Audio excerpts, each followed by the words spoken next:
Hello everyone, welcome back. आज के इस वीडियो में हम डिस्कस करने वाले हैं सॉल्यूशन ऑफ एक्सरसाइज 8.1 के बारे में। डियर स्टूडेंट्स, आज के इस वीडियो में मैं आपको क्वेश्चन नंबर 9, 10 और 11 सॉल्व करवाने वाला हूं। तो सिंपल सी बात है डियर स्टूडेंट्स, इसके पहले मैंने जो वीडियोस प्रोवाइड कराए हैं उसमें क्वेश्चन नंबर 1 to 8 तक सारे के सारे क्वेश्चन सॉल्व करा दिए हैं। अगर उन सारे क्वेश्चंस को आप लोगों ने नहीं देखा है, ट्रिग्नोमेट्री के इंट्रोडक्शन को नहीं देखा है, तो मैंने ट्रिग्नोमेट्री के लिए चैनल पे एक प्लेलिस्ट बना दी है। वहां पर जा करके आप विजिट करके सारे के सारे क्वेश्चंस को सॉल्व कर सकते हैं और ट्रिग्नोमेट्री की वास्तविक मीनिंग को भी आप लोग समझ सकते हैं। तो आज के इस वीडियो में हम पहले सॉल्व करेंगे क्वेश्चन नंबर 9। देखते हैं क्वेश्चन नंबर 9 क्या है स्टूडेंट्स हमारा। In triangle ABC right angle at B if tan is equal to 1/√3 find the value of this and this.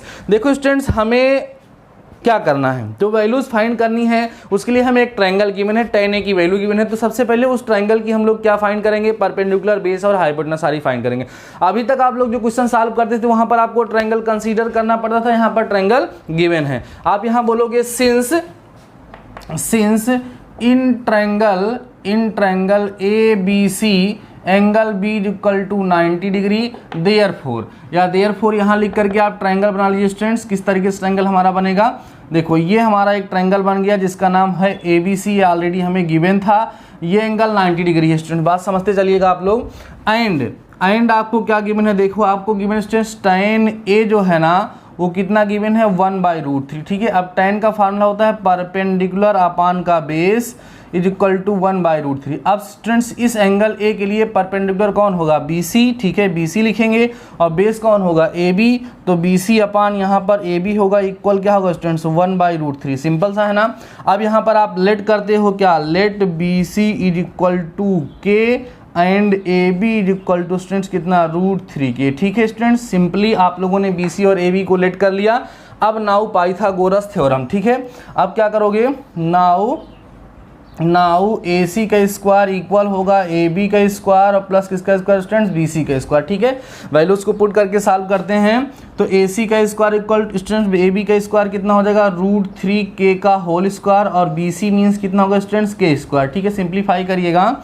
AC का स्क्वायर इक्वल टू √3 का स्क्वायर 3 होगा स्टूडेंट्स, तो कितना आएगा 3K स्क्वायर और प्लस में कितना K स्क्वायर। तो AC square equal to students कितना आएगा 4K square. Then AC is equal to √4K square. ठीक है, तो AC इज इक्वल टू 4 का रूट निकलेगा 2K स्क्वायर का K हो जाएगा। तो AC की वैल्यू स्टूडेंट्स हम लोगों को कितनी मिल गई, 2K मिल गई। ठीक है, अब हमें जो है सारी वैल्यूज मिल गई हैं। देखो AB की वैल्यू जो है स्टूडेंट्स वो कितना है √3K आप लोगों ने फाइंड किया है, मिला है स्टूडेंट्स। BC जो है हमारा K है और AC जो स्टूडेंट्स हमारा कितना है 2K है। सारी साइड्स हमें मिल गई हैं। अब देखो किसकी किसकी जरूरत है, sin A, sin C, cos A और cos C की हमें जरूरत है, वो हम लोग फाइंड करेंगे। ठीक है, नाउ आप क्या फाइंड करोगे स्टूडेंट्स, sin A का फार्मूला क्या होगा, परपेंडिकुलर अपान का हाइपोटेनस। तो sin A, अगर हम A की बात करते हैं इस A के लिए, देखो परपेंडिकुलर ये है तो सिंपली मैं डायरेक्ट K लिख देता हूँ। ठीक है, और हाइपोटेनस 2K है स्टूडेंट्स, यहाँ 2K हो जाएगा। ठीक है, K से K कैंसिल हो गया। sin A की जो वैल्यू मिली स्टूडेंट्स वो आपको कितनी मिल गई, 1/2 मिल गई। चलो भाई, sin A की वैल्यू आपको मिल गई। अब क्या फाइंड करेंगे हम लोग, sin C। ठीक है स्टूडेंट्स, sin C का फिर से फार्मूला परपेंडिकुलर अपॉन हाइपोटेनस होगा। जब इस एंगल C की बात करेंगे तो परपेंडिकुलर हमारा AB होगा और AB की वैल्यू स्टूडेंट्स √3K होगी। ठीक है, और हाइपोटेनस मीन्स कितना होगा 2K, यहाँ पर हम लिखेंगे 2K। K से K कैंसिल हो गया क्या, तो आपको मिला कितना students, sin C equal to √3/2 यहाँ पर मिल गया। ठीक है, तो हमें क्या क्या मिल गया, sin A मिल गया और sin C मिल गया। अब हम लोग क्या फाइंड करें, cos A और cos C।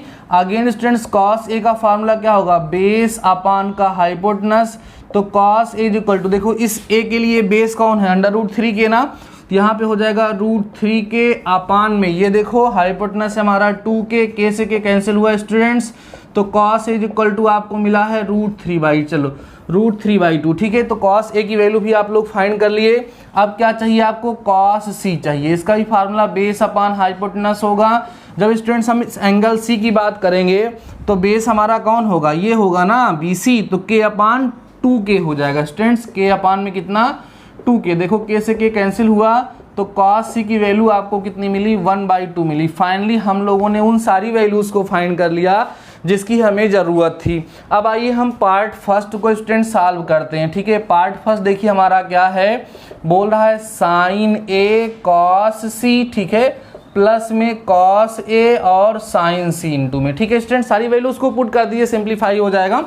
साइन ए की वैल्यू स्टूडेंट्स आप लोग कितना फाइंड किए हैं 1/2, कॉस सी की वैल्यू ये मिली है स्टूडेंट्स कितना 1/2, ठीक है, प्लस कॉस ए की वैल्यू हम लोगों ने फाइंड किया है √3/2 और साइन सी की वैल्यू भी √3/2 ही है। मल्टीप्लाई करो स्टूडेंट्स, यहाँ 1/4 आएगा, यहाँ 3/, √3 हो गया, तो आगे स्टूडेंट्स 4/4। सिंप्लीफाई करने के बाद कितना आएगा 1, तो हमारे फर्स्ट पार्ट का आंसर कितना आएगा 1 आएगा। सिंप्लीफाई हो गया, समझ में आ गई होगी आप लोगों को बात। तो यहाँ पे आप लिख सकते हैं हेंस करके स्टूडेंट्स, हेंस क्या मिला आपको sign A cos C plus cos A sign सी, इसकी वैल्यू कितनी होगी स्टूडेंट्स 1 होगी। ये हम लोगों ने फर्स्ट पार्ट को क्या किया सॉल्व कर लिया, ठीक है स्टूडेंट्स। अब हम लोग करते हैं इसका सेकेंड पार्ट। देखिए सेकेंड पार्ट में क्या इसने पूछा है, इसने पूछा students cos A cos C minus में कितना साइन ए और स्टूडेंट्स कितना साइन सी ना।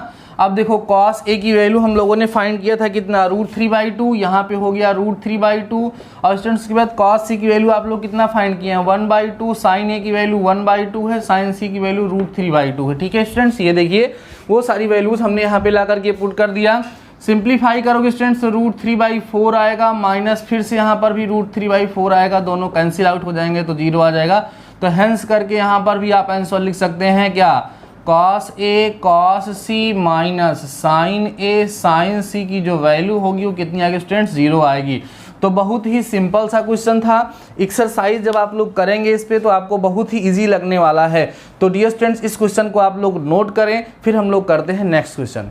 अब देखते हैं स्टूडेंट्स क्वेश्चन नंबर 10। देखिए क्वेश्चन नंबर 10 क्या है हमारा, यहाँ पर बोल रहा है in triangle PQR right angled at Q। हमारे पास एक ट्रायंगल PQR है जो राइट एंगल है Q पर और उसमें PR plus QR equal to 25 centimetre given है and PQ equal to 5 centimetre. Then determine the value of sine P cos P और tan P। देखो स्टूडेंट्स क्वेश्चन को सॉल्व करने से पहले उसके लॉजिक को समझा करिए और माइंड में एक प्रोफार्मा बनाई करिए किस तरीके से हम क्वेश्चन को सॉल्व करेंगे। तो देखो यहाँ पर साइन P कॉस P और tan P की वैल्यू उसने पूछा है, तो सिंपल सी बात है कि मुझे इस ट्रायंगल PQR की सारी साइड्स पता होनी चाहिए, मींस बेस परपेंडिकुलर हाइपोटेनस। जबकि ये गिवन नहीं है हमें, केवल एक साइड क्लियरली यहाँ पे गिवन है, बाकी दोनों साइड्स के बीच में रिलेशन को दिया गया है। तो देखो क्या हमें पूछ रहा है कैसे क्या है। तो सबसे पहले स्टूडेंट्स हमें जो ट्रायंगल गिवन है उस ट्रायंगल को हम लोग ड्रा कर लेते हैं। हमारे पास एक ट्रायंगल गिवन है जिसका नाम क्या है PQR, ठीक है। इसने बोला है कि यहाँ Q पर ये कितना डिग्री है 90 डिग्री है, ठीक है स्टूडेंट। बात समझिएगा, आराम से करते चलिएगा। साथ ही साथ PQ की यहाँ पे लेंथ गिवन है स्टूडेंट्स कितना 5 सेंटीमीटर। ये मुझे नहीं पता, ये नहीं पता, इन दोनों का इसका और इसका सम पता है, ठीक है। तो हम थोड़ी देर के लिए QR को X सेलेक्ट कर लेंगे। कितना लेट कर लेंगे X। अब देखो जब QR X हो जाएगा तो ये स्टूडेंट्स ये वाली साइड हमारी 25 माइनस X हो जाएगी, ठीक है। अब इसी की हेल्प से हम इस X की वैल्यू को फाइंड करेंगे। जब X की वैल्यू हमें मिल जाएगी तो इसका ये परपेंडिकुलर और हाइपोटेनस दोनों मिल जाएगा। देन आसानी से आप साइन P और cos P की वैल्यू को फाइंड कर सकते हैं। तो आइए सॉल्व करते हैं। आपको गिवन क्या है स्टूडेंट्स, गिवन था हमें ट्रायंगल PQR, ध्यान समझिएगा ट्रायंगल PQR वेयर जहां पर क्या था students angle Q is equal to आपको 90 डिग्री गिवन था, ठीक है। और PQ इज इक्वल टू आपको कितना गिवन था स्टूडेंट्स 5 सेंटीमीटर, ठीक है। उसके बाद स्टूडेंट्स हमें गिवन था PR और plus QR is equal to हमें गिवन था 25 सेंटीमीटर, ठीक है। इतनी बातें क्लियर हो गई। अब उसके बाद हम लोगों ने क्या किया, लेट किया।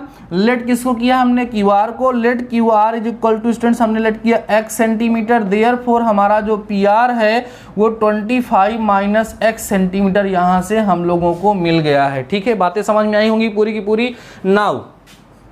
Now by Pythagoras theorem, Pythagoras theorem का यूज करोगे स्टूडेंट। तो ये देखो हाइपोटेनस है, तो हाइपोटेनस मींस कितना PR का square is equal to base means PQ का स्क्वायर और प्लस परपेंडिकुलर मींस QR का स्क्वायर, ठीक है स्टूडेंट। सारी वैल्यूज को पुट करिए, सॉल्व करिए। हमारा टारगेट क्या है, X की वैल्यू को फाइंड करना। अगर X की वैल्यू मिल जाएगी तो मुझे परपेंडिकुलर हाइपोटेनस दोनों के दोनों मिल जाएंगे। सॉल्व करिए स्टूडेंट्स। PR की वैल्यू हम लोगों ने यहाँ पर कितना लिया है 25 माइनस एक्स का होल स्क्वायर। ठीक है, पी क्यू की वैल्यू तो ऑलरेडी हमको क्लियरली गिवन थी, 5 का स्क्वायर प्लस क्यू आर को आपने एक्स लिया है तो एक्स का स्क्वायर। ठीक है स्टूडेंट्स, यहाँ क्या करिए आप a माइनस बी के होल स्क्वायर से इसको एक्सपेंड करिए, तो 25 का स्क्वायर 625 होगा plus x square minus 2ab करोगे तो 50x आ जाएगा। ठीक है स्टूडेंट्स, इज इक्वल टू आपको यहाँ पर मिलने वाला है कितना 25 और प्लस एक्स का स्क्वायर। चलो एक्स के स्क्वायर से एक्स का स्क्वायर क्या हो गया, कैंसिल आउट हो गया स्टूडेंट्स। यहाँ बचा कितना हमारे पास minus 50x is equal to 25 minus 625, तो माइनस का 50x is equal to minus कितना 600। ठीक है स्टूडेंट्स, तो x is equal to minus 600 upon में माइनस 50 माइनस माइनस प्लस हुआ, ये जीरो कट जाएगा। ठीक है, 5 12 जा यहाँ पर कैंसिल होगा, तो x इज इक्वल टू आपको स्टूडेंट्स कितना मिल जाएगा 12 सेंटीमीटर मिल जाएगा। ठीक है, क्लियर हो गई बात ना। तो देयरफॉर आपको पी क्यू कितना मिल गया 5 सेंटीमीटर, क्यू आर आपको स्टूडेंट्स कितना मिल गया 12 सेंटीमीटर। जब आप पी आर को फाइंड करेंगे तो 25 माइनस 12 करेंगे स्टूडेंट्स, तो पी आर आपको कितना मिल जाएगा सिंपली 13 सेंटीमीटर यहाँ से मिल जाएगा। तो हम लोगों ने क्या किया, इस गिवन ट्रायंगल की सारी साइड्स को मींस परपेंडिकुलर, बेस और हाइपोटेनस को फाइंड कर लिया। अब आपको फाइंड क्या करना है, उसको फाइंड करिए स्टूडेंट्स। नाउ क्वेश्चन में हमसे पूछा था इसने साइन पी की वैल्यू, तो साइन का फार्मूला आपको पता है परपेंडिकुलर अपॉन हाइपोटेनस होता है ना, तो सॉल्व करिएगा स्टूडेंट्स। आपको साइन पी इक्वल टू जो मिलेगा वो देखिएगा, इसका परपेंडिकुलर कितना है क्यू आर, हाइपोटेनस कितना है पी आर, तो यहाँ पर आप लिखेंगे क्यू आर अपॉन का स्टूडेंट्स कितना पी आर।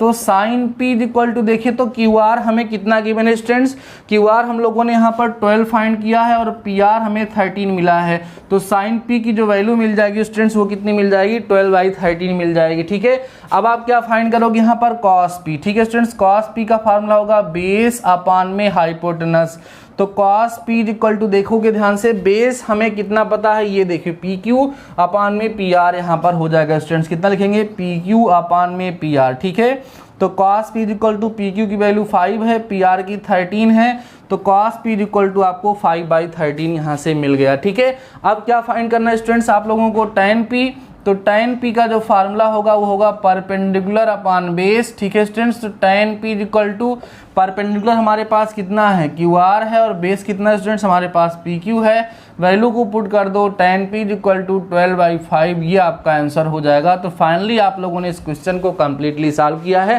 क्वेश्चन बहुत ही इंपॉर्टेंट है, बहुत ही इजी है। इस तरह के क्वेश्चंस मैं अभी आपको एक्सरसाइज में देने भी वाला हूं मीन्स आज के टास्क में, तो अभी आप लोग वीडियो को पास करें स्टूडेंट्स और इस क्वेश्चन को नोट करें। फिर हम करते हैं क्वेश्चन नंबर 11 जो बहुत ही इंपॉर्टेंट क्वेश्चन है और वहां पर आपको ट्रू और फॉल्स बताना है और उसको बहुत ही लॉजिकली मैं आपको समझाने वाला हूं, तो वीडियो को पास करें, क्वेश्चन को नोट करें। अब देखते हैं स्टूडेंट्स क्वेश्चन नंबर 11। देखो स्टूडेंट्स क्वेश्चन नंबर 11 में आपको करना क्या है, कुछ स्टेटमेंट दिए हैं उसको आपको ट्रू और फॉल्स बताना है, लेकिन याद रखिए उसको आपको जस्टिफाई भी करना है ऐसा क्यों हो रहा है। अगर आप उसको ट्रू कह रहे हैं तो ट्रू के लिए जस्टिफाई करिए, फॉल्स करें तो फॉल्स के लिए जस्टिफाई करिए।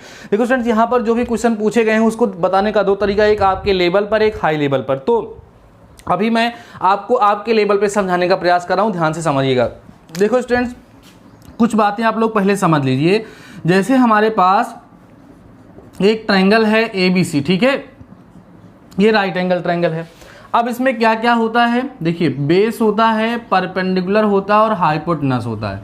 इनके बीच में रिलेशन क्या होता है, एक तो पाइथागोरस थ्योरम वाला रिलेशन होता है कि हाइपोटेनस का स्क्वायर इक्वल टू बेस का स्क्वायर प्लस परपेंडिकुलर का स्क्वायर। बाकी रिलेशन ये होता है स्टूडेंट्स कि इस राइट एंगल ट्रायंगल में बेस परपेंडिकुलर से बड़ा हो सकता है या परपेंडिकुलर जो है वो बेस से बड़ा हो सकता है या बेस और परपेंडिकुलर आपस में इक्वल भी हो सकते हैं। बात समझ में आ रही स्टूडेंट्स, क्लियर हो गई बात ना।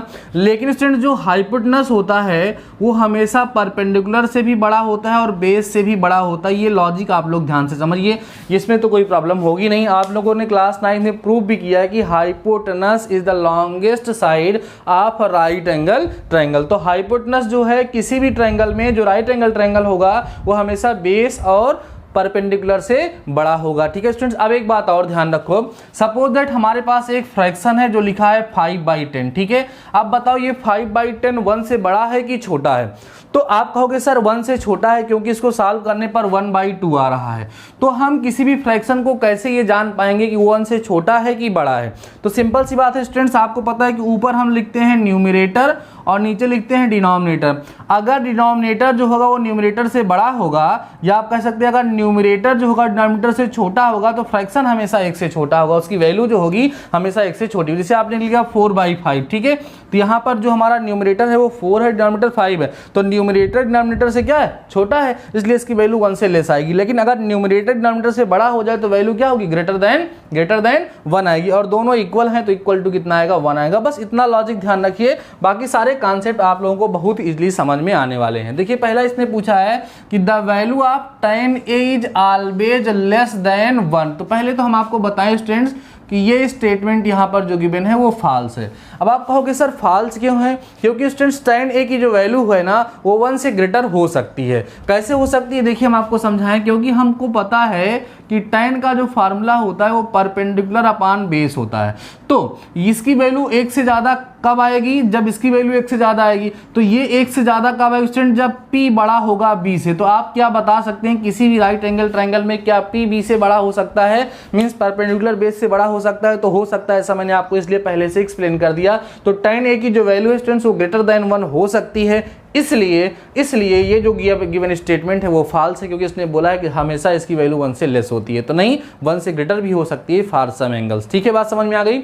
सेकंड क्वेश्चन पूछा है student, sec a is equal to 12/5 for some angle of a। तो आपको पता है sec का फार्मूला क्या होता है स्टूडेंट, sec का फार्मूला आपके पास पता है हाइपोटेनस अपान में बेस होता है। ठीक है, तो हाइपोटेनस बेस से हमेशा बड़ा होता है। देखो हाइपोटेनस ऊपर बड़ा लिखा है, बेस नीचे छोटा लिखा है, तो ऐसी कंडीशन हो सकती है। इसलिए स्टूडेंट्स ये वाला स्टेटमेंट जो होगा आपका क्या होगा, ट्रू होगा। बात समझ में आ रही है। फिर थर्ड पार्ट देखिए स्टूडेंट्स, यहाँ पे बोला है cos a is the abbreviation used for the cosecant of angle a। नहीं, cos a जो होता है स्टूडेंट वो किसके लिए होता है, वो यूज होता है कोसाइन ऑफ एंगल a के लिए यूज होता है। ठीक है, ये मैं आप लोगों को पढ़ाया हूँ और वहां पर मैंने साइन कोसाइन सबका जो है फुल फॉर्म बताया था। ठीक है, तो जो cos a है वो किसके लिए एब्रिविएट होता है, कोसाइन ऑफ एंगल a के लिए यूज होता है, कोसेकेंट ऑफ एंगल a के लिए यूज नहीं होता है। तो स्टूडेंट्स ये वाला भी जो हमारा स्टेटमेंट है वो क्या होगा, फॉल्स होगा। ठीक है, बात समझ में आ गई स्टूडेंट्स। अब आप देखिए लिखा है cot a is the product of cot and angle a। ध्यान देना, cot a is the product of cot and a। नहीं, देखो cot a जो लिखा जाता है स्टूडेंट्स वो क्या लिखा जाता है, उसका मतलब है cotangent of angle a। cot a का मतलब क्या है, कोटेंजेंट ऑफ एंगल a। इसका मतलब ये कभी नहीं होता है कि cot इंटू में a लिखा जाए। तो ये वाला स्टेटमेंट भी स्टूडेंट्स क्या हो जाएगा, यहाँ पर फॉल्स हो जाएगा। ठीक है, बात समझ में आई। फिर स्टूडेंट्स नेक्स्ट है हमारा लिखा है sin theta is equal to 4/3 for some angle theta. ये भी फॉल्स है, ये भी स्टूडेंट्स क्या है, फॉल्स है। फॉल्स क्यों है मैं आपको समझाता हूँ स्टूडेंट्स। देखो साइन थीटा का जो फार्मूला होता है आपने देखा है, साइन थीटा इक्वल टू होता है परपेंडिकुलर अपॉन हाइपोटेनस। ठीक है, और कभी भी स्टूडेंट्स परपेंडिकुलर जो है हाइपोटेनस से बड़ा नहीं हो सकता है। जबकि यहाँ पे देखो परपेंडिकुलर की जगह पे 4 लिखा और हाइपोटेनस की यहाँ पे 3 लिखा है, तो सिंपल सी बात है इसकी वैल्यू ग्रेटर देन 1 आएगी, और साइन की वैल्यू कभी भी ग्रेटर देन 1 नहीं आती है। आप ध्यान रखिएगा, साइन की वैल्यू और कॉस की वैल्यू -1 से 1 तक होती है। ठीक है, साइन और कॉस की वैल्यू मैं आपको बता दे रहा हूँ, साइन और कॉस की जो वैल्यू होती है स्टूडेंट्स वो -1 से 1 होती है, और उसके बाद जो tan या cot होता है ना उसकी वैल्यू -∞ से +∞ तक होती है। ठीक है, ऐसे ही सेक और कॉसेक की भी होती है, उसकी वैल्यू -1 से छोटी और -1 को लेकर के, और +1 या +1 से बड़ी होती है, उसके बीच में उसकी वैल्यू नहीं होती है सेक और कॉसेक की। ये बहरहाल हाई लेवल की बातें हैं, बाद में हम लोग डिस्कस करेंगे। अभी आप लोगों को एक्सरसाइज 8.1 कंप्लीटली समझ में आ गया होगा, आपको कोई प्रॉब्लम वहां पर नहीं होगी। तो डियर स्टूडेंट्स, आप लोगों ने इसको समझ लिया है। अब आज के टास्क में आपको करना क्या है, आज के टास्क में आपको कोई एक्स्ट्रा टास्क नहीं दे रहा हूं। उसका रीजन ये है कि आप लोगों को अब एक्सरसाइज 8.1 कंप्लीट तरीके से तैयार करना है, क्योंकि आज कौन सा डे है आप देख रहे हैं, आज सैटरडे है, कल संडे है। कल आप लोगों को 9:30 PM पे आप लोगों को पेपर मिलने वाला है, किसका, मैथ्स का, वो भी 8.1 का। तो सभी लोग अगर कोई भी वीडियो ना देखे हों तो उसको देख करके रिवाइज कर लें। और स्टूडेंट्स इसको ध्यान रखिएगा, अब की बार आप लोगों को पेपर खूब अच्छे से देखना है, खूब अच्छे से उसको सॉल्व करना है, क्योंकि हम एक स्टूडेंट की कॉपी अपनी चेक करने वाले हैं। आपको टेलीग्राम ग्रुप में सेंड करना है। कई सारे स्टूडेंट्स हमारे वहाँ पर कमेंट कर रहे हैं कि सर ग्रुप में मैसेज नहीं सेंड हो पा रहा है। तो डियर स्टूडेंट स्टूडेंट जब आप DT मैथमेटिकल सॉल्यूशन सर्च करेंगे तो वहाँ दो चीज़ें आएंगी, एक चैनल आएगा और एक ग्रुप आएगा। तो आपको चैनल को ज्वाइन करना है, वहाँ पर क्लासेस चलाई जाती हैं, वहाँ पर आपको वीडियो हम प्रोवाइड करा सकते हैं, उसमें आप कुछ नहीं सेंड कर सकते हैं। लेकिन जो टेलीग्राम ग्रुप आपको मिलेगा उस ग्रुप में आप मैसेज भी कर सकते हैं, उसमें आप अपनी फाइल भी सेंड कर सकते हैं, सब कुछ उसमें सेंड कर सकते हैं। तो ग्रुप आप चैनल आप लोग ग्रुप और चैनल दोनों के दोनों ज्वाइन कर लीजिए। ग्रुप में हम आपको आपकी फोटोज वगैरह जो आएंगे उसका सलूशन करेंगे, तो आप लोग खूब अच्छे से प्रिपेयर हो जाइए। ठीक है स्टूडेंट्स, तो आज के इस वीडियो में बस इतना ही, मिलते हैं इस वीडियो के साथ, तब तक अपना ख्याल रखिएगा। All the best.